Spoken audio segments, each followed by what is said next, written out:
Friends నమస్తే అండి. Welcome back to my channel. ఈరోజు మన రెసిపీ ఇటు బ్రేక్ఫాస్ట్లోకైనా అటు రైస్లోకైనా మంచి కాంబినేషన్గా ఉంటూ తినే కొద్దీ తినాలనిపించేటువంటి సొరకాయ మెంతికూర చట్నీని ఎలా తయారు చేసుకోవాలో ఈ వీడియోలో మీతో షేర్ చేసుకోబోతున్నానండి. ముందుగా పొయ్యి వెలిగించి పాన్ పెట్టుకొని దీనిలోకి 1 టేబుల్ స్పూన్ ఆయిల్ వేసుకోవాలండి.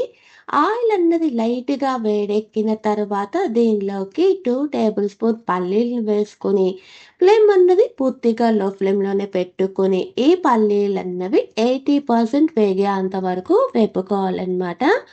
ఇలా వేగిన తర్వాత దీనిలోకి 1 టీ స్పూన్ శనగపప్పు, 1 టేబుల్ స్పూన్ మినప్పప్పు, 1 టీ స్పూన్ జీలకర్ర, 1 టీ స్పూన్ ధనియాలను కూడా వేసుకొని వీటన్నింటిని ఒక్క 2 నిమిషాలు వేపుకోవాలన్నమాట.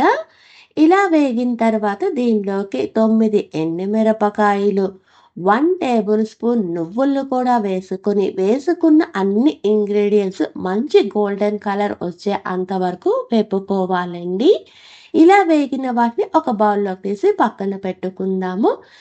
ఇదే ప్యాన్లోకి ఫైన్గా చాప్ చేసుకున్నటువంటి 2 కప్స్ ఆనపకాయ ముక్కలు, అదే సొరకాయ అంటాం కదా, దాన్ని కూడా వేసుకొని దీనిలోకి 1 కప్పు మెంతి కూర, ఫైన్గా చాప్ చేసినటువంటి 4 మీడియం సైజు టమాటాలు, హాఫ్ టీ స్పూన్ పసుపు, చిన్న నిమ్మకాయ సైజ్ అంత చింతపండు, తొక్క వలుచుకున్నటువంటి 6 వెల్లుల్లి రెబ్బలు, రుచికి అనుగుణంగా ఉప్పు, 4 పచ్చిమిరపకాయలను కూడా వేసుకున్న అన్ని ఇంగ్రీడియంట్స్ బాగా కలిసేటట్టు కలుపుకొని మూత పెట్టుకొని మధ్య మధ్యలో కలుపుకుంటూ ఇక్కడ తీసుకున్నటువంటి సొరకాయ అన్నది చాలా సాఫ్ట్గా అయ్యే అంతవరకు మగ్గించుకోవాలన్నమాట.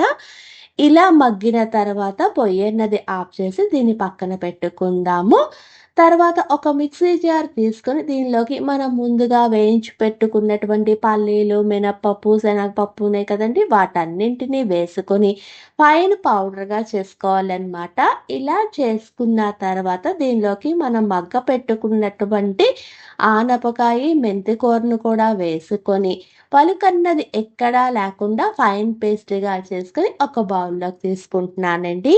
ఇలా రెడీ అయినటువంటి చట్నీని పక్కన పెట్టుకుందాము. తర్వాత పొయ్యి వెలిగించి పాన్ పెట్టుకొని దీనిలోకి 1 టీ స్పూన్ ఆయిల్ని వేసుకొని దీనిలోకి 1.5 టీ స్పూన్ ఆవాలు, 1 టేబుల్ స్పూన్ కరివేపాకు, పావు టీ స్పూన్ ఇంగువ, ఒక ఎండుమిరపకాయను కూడా వేసుకొని తాలింపుని చక్కగా వేపుకోవాలంటే ఇలా వేగినటువంటి తాలింపుని మనం ముందుగా రెడీ చేసుకున్నటువంటి చట్నీలోకి వేసుకోవటమే అనమాట. నేనైతే ఈ చట్నీని దోశలతో ఎంజాయ్ చేస్తున్నానండి. అంతేనండి, ఇటు టైము గ్యాస్ అన్నది సేవ్ అవుతూ రుచి అన్నది అద్భుతంగా ఉంటూ తినే కొద్దీ తినాలనిపించేటువంటి ఎంతో టేస్టీగా ఉండేటువంటి సొరకాయ మెంతి కూర పచ్చడి రెడీ.